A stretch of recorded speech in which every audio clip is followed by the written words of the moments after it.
하나님께서는 하나님의 자녀들이 이 땅에 살아가는 동안에 생명력 있고 능동적이며 활기찬 삶을 살기를 원하신다고 믿으시면 아멘합시다. 전문 용어 가운데 학습성 무력감이라는 말이 있습니다. Learned helplessness. 이 말은 무슨 뜻인가 하면 어떤 좌절을 경험하고 나서 그 좌절이 내 몸에 익숙해져서 새롭게 도전하고 싶은 마음이 없어진 상태, 그런 것을 의미합니다. 낙관주의 심리학의 세계적인 대가인 셀리 거먼 박사와 스티븐 메이어 두 박사, 교수가 개를 가지고 실험을 했습니다. 개를 전자 쇼크가 있는 상자 안에 넣고 어떤 반응을 보이는가를 테스트하는 시험이었는데 먼저 개를 세 부류로 나누었습니다. 첫 번째 한 부류는 실험을 하기 전에 전기 충격을 주어서 그 충격에 반응을 하므로 전기 충격이 있는 곳으로부터 튀쳐나가도록 하는 그런 개고, 두 번째는 전기 충격을 주었을 때 어디론가 부딪히면 그때 전기 충격이 멈추어져서 나타내는 반응이고, 세 번째는 어떤 개가 행동을 해도 날뛰고 막 이렇게 반응을 해도 전혀 전기 충격이 멈추어지지 않도록 하는 그런 실험이었습니다. 첫 번째 경우에 이 개들은 전기 충격기 안에 넣고 실험을 했더니 금방 막 해서 튀어나가는 겁니다. 이게 계속되니까 넣기만 해도 금방 나오는, 아주 학습이 잘 돼서 밖으로 나오는 겁니다. 근데 세 번째 경우의 개는 아무리 무슨 짓을 해도 나올 수가 없도록, 그리고 전기가 계속 충격이 가해지니까 아예 그 전기 충격 속에 신음하면서 주저앉아 그대로 엎드려 있는 겁니다. 그래도 계속되는 겁니다. 그런 환경만 되면 자동으로 그렇게 끙끙 앓고 지나가는 거죠. 전혀 탈출을 못한다는 겁니다. 사람도 마찬가지입니다. 아무리 해도 안 되면 이제는 이렇게 살아야 되나 보다. 학습되어진 무능력, 무감각, 무력감. 나는 별 볼 일 없어. 좀 쉽게 우리에게 적용하여 말하면 나는 그냥 암만 기도해도 안 돼. 그냥 그래서 일요일 날이나 그냥 이렇게 슬슬 왔다 갔다 하면서 전혀 믿음의 진취적인 능력을 보이지 않습니다. 매우 우리에게 익숙해 있는 그런 일이기도 합니다. 셀리그먼 박사는 무기력의 학습을 3단계로 설명했습니다. 첫 번째 단계는 아무리 노력해도 결과가 나오지 않음을 아는 단계. 두 번째 단계는 현재의 상황이나 고통을 참으며 앞으로도 그럴 것임을 깨닫고 무력감을 점점 배우는 단계. 세 번째 마지막 단계는 무력감은 상황이 변해도 새로운 학습을 하려고 하지 않는 단계로서 이제 그냥 익숙해져 버려 무력감이 일상화가 된 단계를 말합니다. 성경은 우리에게 이렇게 말합니다. 대저 의인은 7번 넘어질지라도 다시 일어나려니와 악인은 재앙으로 인하여 엎드러지느니라. 성경에 악인과 의인을 구분하는 여러 가지 방법 중에 오늘 이야기하고 있는 잠언 24장 16절에는 의인은 7번 넘어질지라도 다시 일어나며, 하나님이 말씀하시는 의인은 넘어지고 또 넘어져도 또 일어납니다. 7번 넘어져도 일어납니다. 그래서 나온 단어가 7전8기가 성경 잠언 24장 16절에 나온 말이에요. 악한 사람은 뭐예요? 성경은 이렇게 말합니다. 악한 사람은, 악인은 재앙으로 인하여 엎드러지느니라. 다시 일어날 생각을 안 하는 겁니다.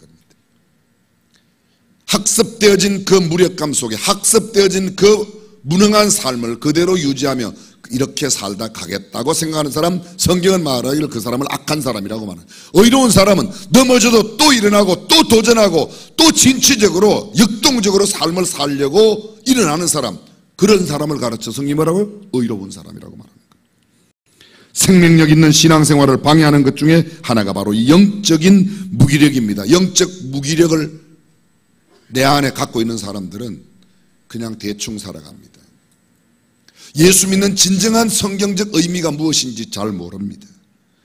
어떤 일이 있어도 잘 도전하지 않습니다. 헌신하지 않습니다. 하나님의 놀라운 비전을 따라가지 않습니다. 내가 스스로 생각한 판단 기준, 그냥 나는 요만큼만 할 거야, 나는 일주일에 한 번만 나갈 거야, 강대상에서 무슨 소리라도 심하게도 나가라 봐라 이런 거 살아요. 근데 이게 영적인 무력감 속에 있다는 겁니다.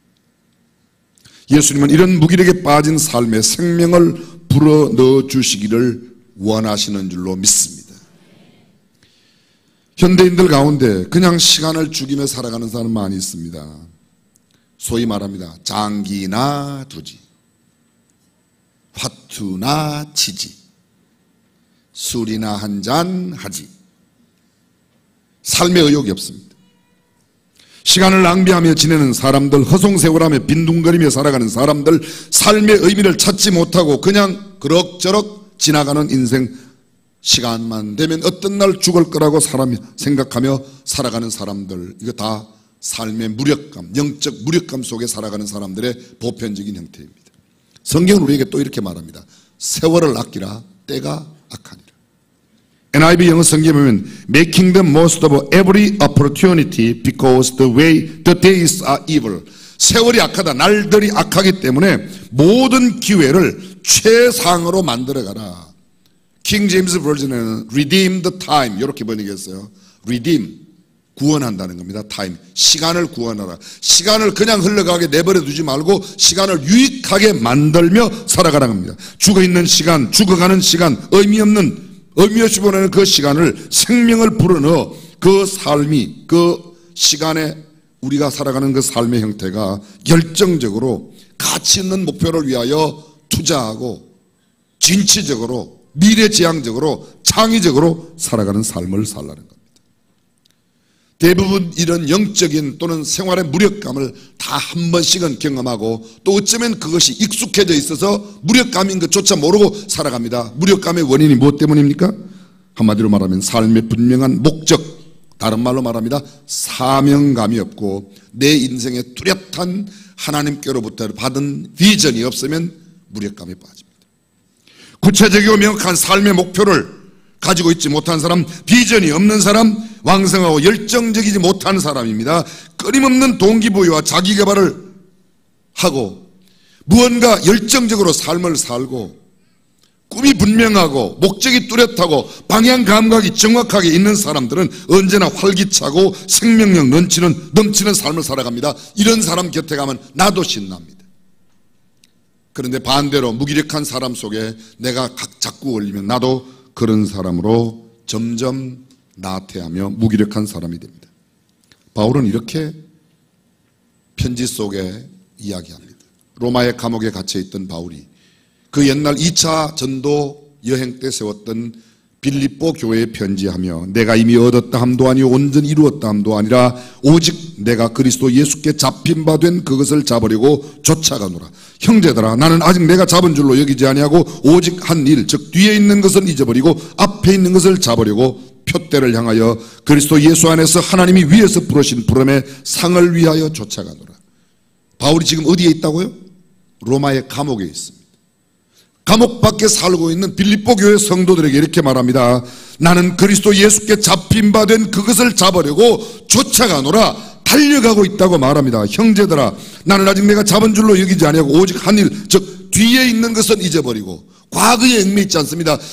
과거에 있는 일은 좋은 일이든 좋지 못한 일이든 그 모든 것은 잊어버리고 앞에 있는 것을 잡으려고 표대를 향하여 그리스도 예수 안에서 하나님이 위에서 부르신 부름의 상을 위하여 표대를 향하여 그리스도 예수에게 잡힌 바 된 그것을 잡으려고 달려가는 삶, 하나님이 위에서 부르심의 상을 위하여 나아가는 사람, 역동적인 삶, 적극적인 삶, 생명력 있는 삶, 삶의 분명한 목표와 방향을 갖고 살아가는 삶을 살고 있다고 말합니다.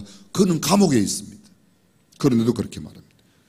그런 고린도 교회에 보낸 편지 가운데 이렇게 말합니다. 우리가 사방으로 우겨싸임을 당하여도 쌓이지 아니하며 우겨싸임을 당하여도 쌓이지 아니며 거꾸로 뜨림을 당하여도 망하지 아니하고 오직 예수 죽인 것을 우리 몸에 짊어짐은, 예수 죽인 게 뭐예요? 예수님이 어디에 돌아가셨어요? 십자가에. 예수 죽인 것을 짊어진다. 나는 내 몫의 십자가를 지고 내게 주어진 삶을 살아가는 것은 나를 통하여 그리스도의 영광이 나타나게 하려 함이라고 말하고 있습니다. 그렇습니다. 목표와 비전이 분명하지 않으면 무기력한 삶을 살아갑니다. 그럼 목표와 비전, 이 꿈은 어디로부터 오는 겁니까? 내 마음에서, 내 생각에서? 내 마음에서, 내 생각에서 나는 것은 내 욕망, 내 야망입니다. 진정한 성경이 말하고 있는 그 비전, 그 꿈, 그것은 바로 하나님께로부터 오는 겁니다. 사도행전 2장 17절에 보게 되면 요엘서의 말씀을 그대로 인용해서 적고 있습니다. 하나님이 가라사대 말세에 내가 내 영으로 모든 육체에게 부어주리니 너희의 자녀들은 예언할 것이요 너희의 젊은이들은 환상을 보고 너희의 늙은이들은 꿈을 꾸리라. 늙은이의 꿈, 젊은이의 환상, 자녀들의 예언, 이것이 어떻게 이루어지는가? 여기서 말하고 있는 환상과 꿈은 우리가 영어로 표현할 때 비전입니다. 밤에 잘 때 꾸는 그런 하룻밤 지나가는 꿈이 아닙니다. 여기 말하는 꿈은 내 생의 목표, 내 삶 가운데 심어놓으신 하나님의 뜻, 그것입니다. 그것이 환상이고 꿈입니다. 그런데 그 꿈은 어떻게 해요?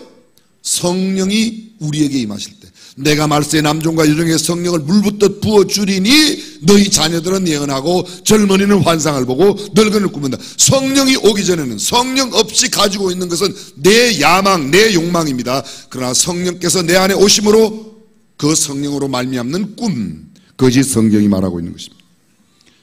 성령님께 사로잡히지 않으면 참된 꿈을 꿀 수가 없습니다. 성령님이 충만하지 않으면 내 인생의 목표가 분명할 수가 없습니다. 성령님이 우리 안에 충만할 때 내 가슴이 뛰게 되고 구체적인 인생의 꿈을 가지게 되고 그것을 이루기 위하여 오늘 무엇을 해야 할지 정리가 되고 단순히 허황된 상상이나 내 욕망, 내 의지가 아니라 하나님의 계획, 하나님의 의지, 하나님이 내 삶을 통해서 이루시고자 하는 것을 알고 우리는 열심히 살아가는 삶의 태도, 그것이 성령으로 말미암아 이루어진다는 겁니다. 왜 우리가 무기력하게 된다고요? 꿈과 비전이 없으면. 그 꿈과 비전은 어디로부터 온다고요? 하나님께로부터 온 꿈과 비전. 내 욕망, 내 욕망이 아닙니다. 내 욕망과 내 야망으로 살아가는 사람도 한때는 신나게 살아요. 근데 결국은 무기력에 빠지게 되어 있습니다. 왜 사람이 무기력에 빠지는가? 헛된 인생의 가치를 붙들고 살기 때문에. 비슷한 말입니다. 잘못된 가치관을 갖고 인생에 정말 성경이 말하고 있는 뚜렷한 목표, 하나님께서 내 삶을 통해서 이루시고자 하는 뜻이 아닌 내가 계획을 세우고 내가 생각한 것을 붙들고 살려고 하는 사람들, 지금은 진취적인데 어떤 날 무기력에 빠지게 됩니다. 사람들은 저마다 가치를 갖고 살아갑니다. 어떤 사람은 인생의 목적과 가치를 돈에 두고서, 어떤 사람들은 권력, 어떤 사람은 명예, 권세, 어떤 사람들은 쾌락, 저마다 자기 만족을 얻기 위하여 자기의 시간과 열정을 쏟아붓습니다. 특별한 몇몇 사람들은 보편적이지 않지만 자신만의 철학과 가치를 갖고 나름대로 사람들에게 인정받는 그런 목적을 두고 살아가는 것 같습니다. 그러나 결국은 그들 모두는 무기력에 빠집니다. 돈을 인생의 목표로 살았던 사람이 열심히 돈을 많이 모았습니다. 돈은 굉장히 많이, 남부럽지 않을 만큼 많이 모았는데 그 사람 결국은 그것을 다 두고 가야 된다는 사실이 눈앞에 현실로 다가올 때 얼마나 무기력하게 되는지 몰라요. 여쭤보겠습니다. 단순 비교가 좀처럼 쉽지 않지만 여러분, 자녀들을 양육하는 일과 돈 버는 일, 어떤 게 더 중요해요? 그게 자녀 양육이 중요하죠. 근데 돈 버는 사람들도 다 그렇게 내가 돈을 벌어서 자녀 양육에 쓰려고 돈 번다고 그래요. 그럼 그 돈 버는 것 자체가 자녀 양육에 도움이 되는 겁니다. 틀린 말이 아닙니다. 근데 잘 들어보십시오. 자녀 양육에는 별로 시간을 안 보내고 돈 버는 데만 시간을 많이 투자해서 돈을 많이 벌었어요. 이제 이 돈 갖고 애를 키우려고 애한테 하보니까 애가 너무 커버렸어요. 그리고 너무 멀리 가 있는 겁니다. 다른 집 이야기 아니에요. 다 우리 집 이야기예요. 왜 남의 집 이야기처럼 들으세요? 그런 경우가 얼마나 많은지 몰라요. 보다 소중한 가치, 하나님께서 나를 통해서 내 인생 가운데 역사하실 일이 있는데 그것 안 하고 딴 일 때문에, 세상 일 때문에 너무 바쁘게 살고 힘들게 살다가 이제 좀 해야지. 그런데 보니까 내가 병원에 와 있다 이거예요. 얼마나 무기력합니다.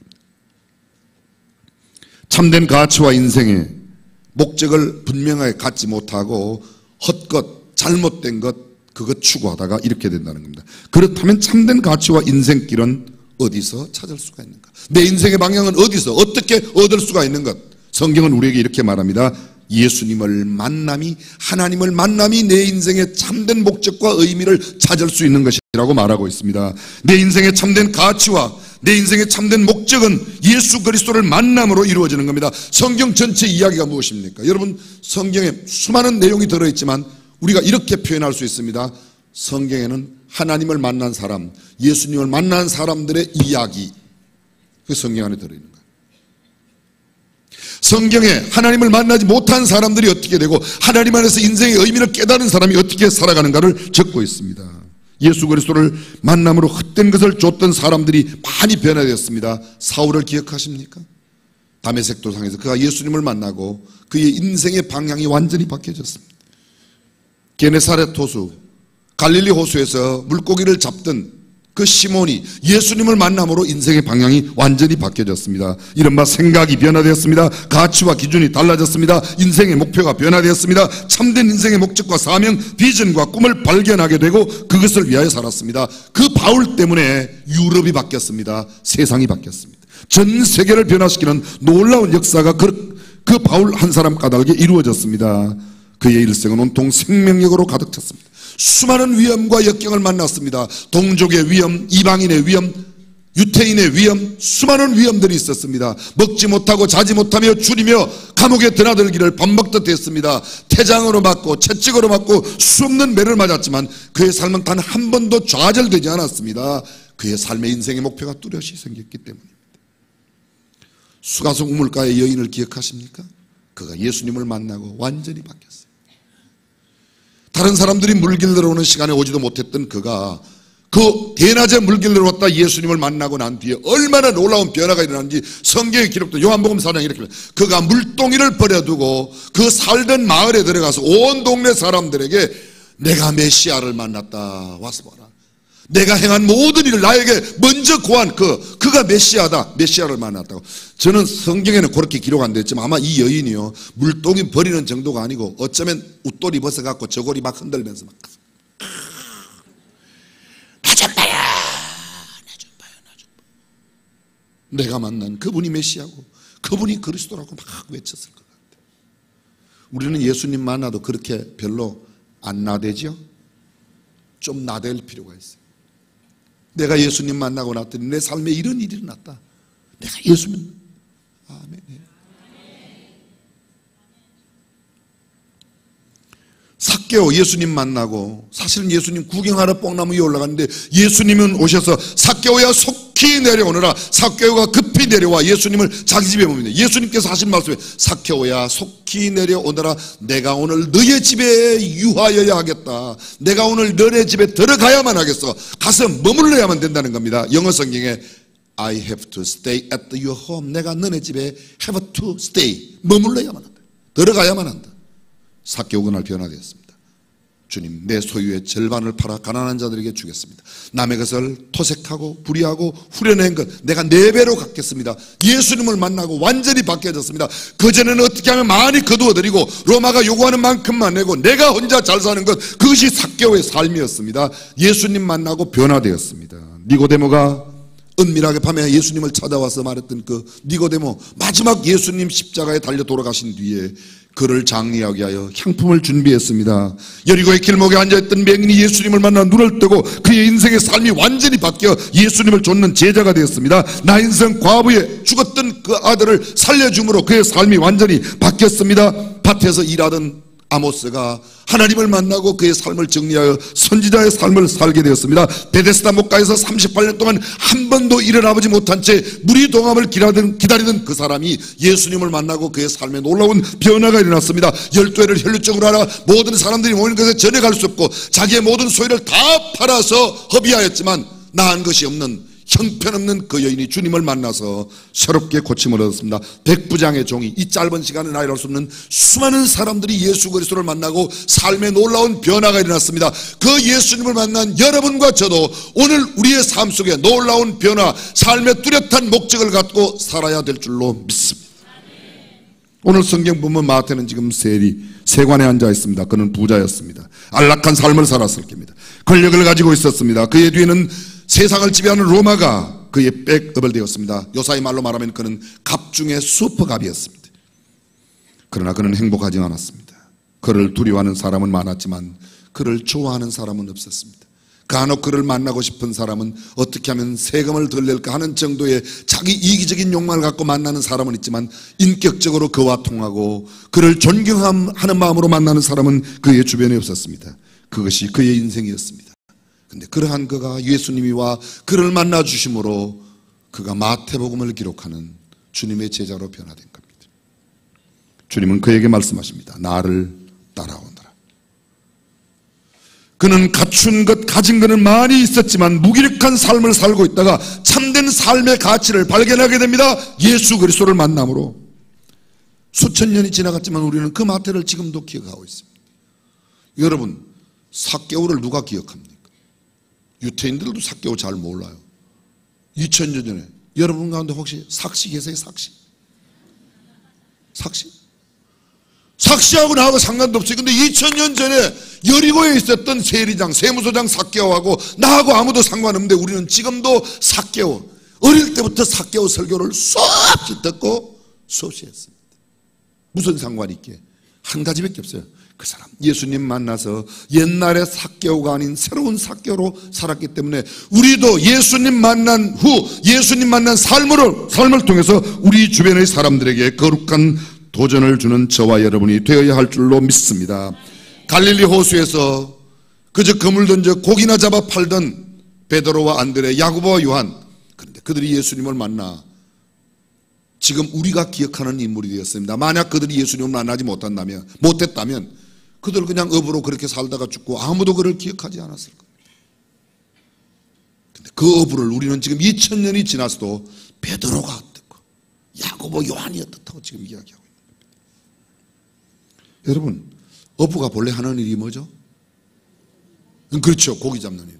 고기 잡는 일. 아주 쉬운 거예요.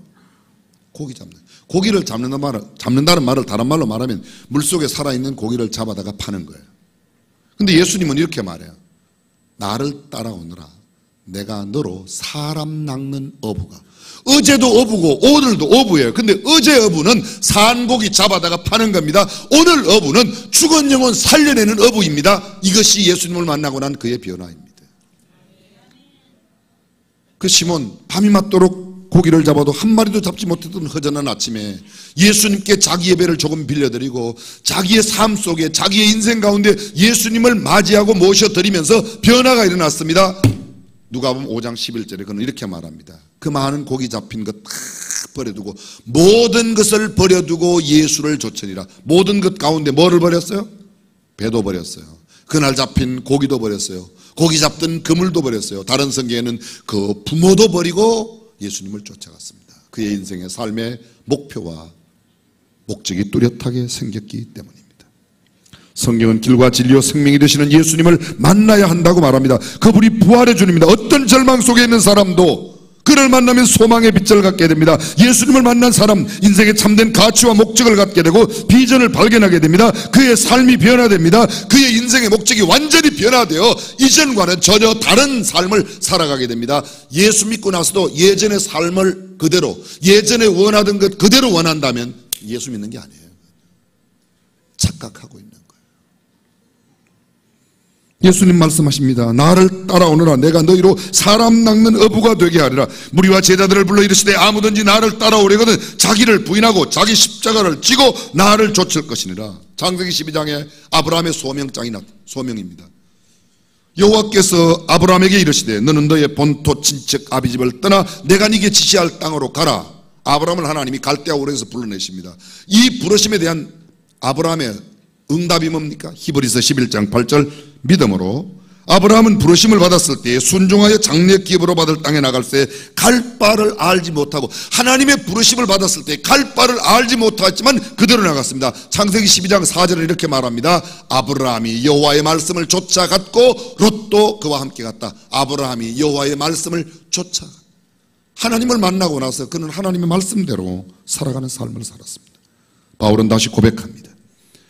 내가 모든 것을 해로 여기면 내 주 그리스도 예수를 아는 지식이 가장 고상함을 인함이라. 내가 그를 위하여 모든 것을 잃어버리고 배설물로 여기면 그리스도를 얻고 그 안에서 발견되려 함이니 내가 가진 의는 율법에서 난 것이 아니요 오직 그리스도를 믿음으로 말미암은 것이니 곧 믿음으로 하나님께로서 난 의라. 내가 모든 것을 다 배설물로 여긴다. 내 주 예수 그리스도를 아는 지식이 가장 소중하게 생각했다. 여러분, 죄 중에 가장 큰 죄가 뭐라고요? 예담 3 나오신 분들은 알아요. 죄 중에 제일 큰 죄가 공부 안 한 죄. 도대체 고목사 또 무슨 소리 하려고. 잘 들어보세요. 예수님께서 십자가 위에 달려 돌아가실 때 십자가 위에서 7마디 말씀을 하셨어요. 그 첫 번째 말씀, 자기를 십자가에 못 박는 그 로마의 병정들과 예수님을 팔았던 그 사람들에게 예수님이 하시는 말씀이, 아버지여 저들을 용서해 주십시오. 저들이 알지 못하여 이런 죄를 짓고 있다. 알지 못해서. 왜 몰라요? 그렇죠. 공부를 안 해서 모르는 겁니다. 그래서 공부 안 하는 죄가 가장 큰 죄입니다. 공부를 안 한다고 그냥 영어 수학 안 하는 게 아닙니다. 물리, 과학, 화학, 지리 이런 게 공부가 아닙니다. 예수 그리스도를 아는 지식이 없다. 예수 그리스도를 공부하지 않으면, 예수 그리스도를 배우지 않으면 그 사람은 헛된 인생을 살아가는 겁니다. 호세아가 이렇게 말해요. 내 백성이 지식이 없어 망하는도다. 뭐가 없었어요? 그걸 요새 말로 바꾸면 뭐예요? 공부 안 해서 망한다는 거예요. 공부 안 해서. 지식이 없어 망하는도다. 그러므로 여호와를 알자. 힘써 여호와를 알자. 사랑하는 성도 여러분, 예수님을 배우고 하나님을 배우고 여호와를 힘써 배우는 저와 여러분들이 되시기를 간절히 축원합니다. 그것을 알았던, 예수님을 알았던 바울이 말합니다. 내 주 예수 그리스도를 아는 지식이 가장 고상함을 알고 난 뒤에 내가 그 뼈대에 있는 왕손의 가문 베냐민 지파에 태어난 것, 이스라엘 족속 가운데 이스라엘 족속, 히브리인 중에 히브리인, 율법으로는 흠이 없는 그 사람, 가말리엘 문화에서 당대의 최고의 학문을, 가말리엘 문화에서 법학과 철학과 수사학을 배웠어요. 3권을 가지고 있던 사내들인 공회의 의원이었어요. 그런데 그 모든 것을 배설물로 여겼다. 배설물, 한 글자로 뭐예요? 똥으로 여겼다는 거예요. 똥으로. 여러분, 똥을 붙잡으려고 하는 사람이 있습니까? 바울은 말합니다. 내가 그 과거에 갖고 있던 그건 다 배설물이다, 똥이었다는 거예요. 그리고 내가 내 주 예수 그리스도를 잡으려고 그분이 내게 허락한 삶의 표대를 향해서 살아가겠다고 이야기하고 있는 겁니다.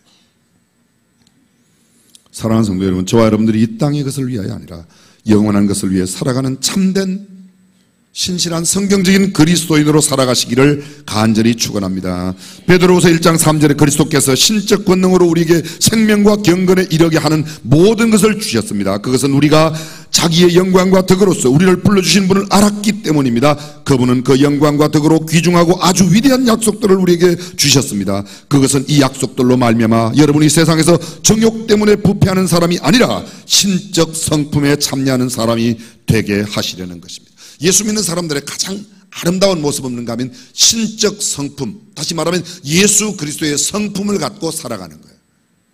방언도 중요하고 병고침도 필요한 능력의 역사이고 성경을 지식적으로 많이 아는 것도 매우 소중한 것이지만 성경은 이렇게 말합니다. 예수 그리스도의 신적 성품을 우리가 배워, 우리 교회 용어로 바꾸면 예수님 닮은 삶을 살아가는 것이라고 이야기해요. 예수께서 우리에게 신적인 권능으로 생명과 경건에 이르게 하는 모든 것을 주셨다고 말씀합니다. 그 이유가 신적인 성품에 참여하는 사람으로 살아가도록 하기 위하여 그렇게 주셨다는 겁니다. 그런 사람들 가난할 수 있어요. 예수 믿으면 부자 된다. 아니요, 가난한 사람도 많아요. 예수 믿으면 모든 것이 형통한다. 아닙니다. 사건이 안 풀릴 때도 있고 고난을 겪을 때도 있고 질병이 올 때도 있고 숨는 어려움을 겪을 때가 있어요. 그러나 여러분, 성경은 예수 믿으면 가난한 사람이 물질적인 부유함을 얻고 예수 믿는 사람이 예수 믿고 나면 높은 자리로 올라가고, 성경은 그런 약속 안 했습니다. 그런 것이 예수 믿는 것 안에 있는 건 사실이지만 그것만이 아닙니다. 성경은 오히려 이렇게 말합니다. 때로는 가난하게 빈하게 처할 줄도 알고 궁핍하게 살 수도 있고 어려움과 역경과 환난과 질병과 고통 가운데 살아갈 수도 있지만 하나님을 사랑하는 자 곧 그 뜻대로 부르심을 입은 자들에게는 모든 것이 합력하여 선을 이루느니라. 할렐루야. 지금은 잠시 고난이고 고통이지만 합력하여 선을 이루신다고 성경은 말합니다. 예수님을 닮은 삶, 예수님은 결코 그렇게 부유하고 넉넉하게 높은 권세의 자리에 살지 않으셨습니다. 사랑하는 성도 여러분, 저와 여러분들이 이 영적인 무기력에서 벗어나 주님이 원하시는 삶의 참다운 목표, 목적, 인생의 올바른 방향을 갖고 살아가게 되시기를 간절히 축원합니다. 성경으로 말씀드리면 예수님이 이렇게 말씀하신다고 생각하세요. 하나님이 우리에게 이렇게 말씀하신다고 생각하세요. 주저앉지 마라. 그렇게 무기력하게 살지 마라. 힘내. 내가 있잖아. 내가 너를 도와줄게. 요새 이번 11차 예담 삶의 컨셉이 이런 거예요. 괜찮아. 내가 있잖아. 내가 너를 도와줄게. 힘내라고 말씀하세요. 이제 일어나서 나를 따라오너라. 내가 너로 하여금 생명을 구원하는 위대한 삶을 살도록 만들어주겠다. 역사의 길이 남는 삶을 만들 거야. 그저 업으로 갈 수밖에 없는 사람, 그저 세리장으로 또는 세리로 살다가 그저 평범하게 역사 속의 한 인물로 지나갈 뿐이었던 그 사람들을 주께서 불러 만나주심으로 그 삶에 새로운 의미를 갖고 살게 하시고 수천 년이 지난 오늘날에도 그를 기억하는 사람으로 만들어주셨다. 예수님을 만나 예수님께서 주신 그 사명대로 살았기 때문입니다. 사랑하는 성도 여러분, 힘을 냅시다. 주님으로 말미암는 이 능력을 갖고 험악한 세상에 승리하며 살아가는 우리 모두가 되기를 간절히 축원합니다. 기도하겠습니다. 그저 평범한 사람으로 살 수밖에 없었던 어부들, 세리들, 그러나 주님은 그들을 만나주셨습니다. 병자로, 맹인으로 그렇게 살다가 떠나갈 수밖에 없었던 사람들, 주님께서 그들을 만나주심으로 그들의 눈을 뜨게 해주셨고 그들을 강건하게 해주셨고 삶의 목적을 분명하게 해주셨습니다. 그저 물고기 잡아 팔던 그 사람, 주님이 그를 만나주심으로 사람을 낚는 업으로 만들어주셨습니다. 주님은 오늘도 우리를 만나주심으로 우리의 삶을 풍성하고 기름지게 만드시는 분이심을 가슴 깊이 새기고 주님이 주시는 힘과 능력으로 일어섭시다. 주님 말씀하세요. 내가 있잖아. 힘내. 여러분 힘내십시오. 무기력에 빠져있지 마십시오. 그저 그렇게 이 정도만 하다가 가겠다고 생각지 마십시오. 전능하신 우리 하나님, 주님이 주시는 힘과 능력, 주님을 만난 그 감격으로 주께서 우리에게 허락하신 꿈과 비전을 분명하게 이루며 살아가는 의미 있는 인생이 되게 하옵소서. 주 예수님의 이름으로 기도드립니다.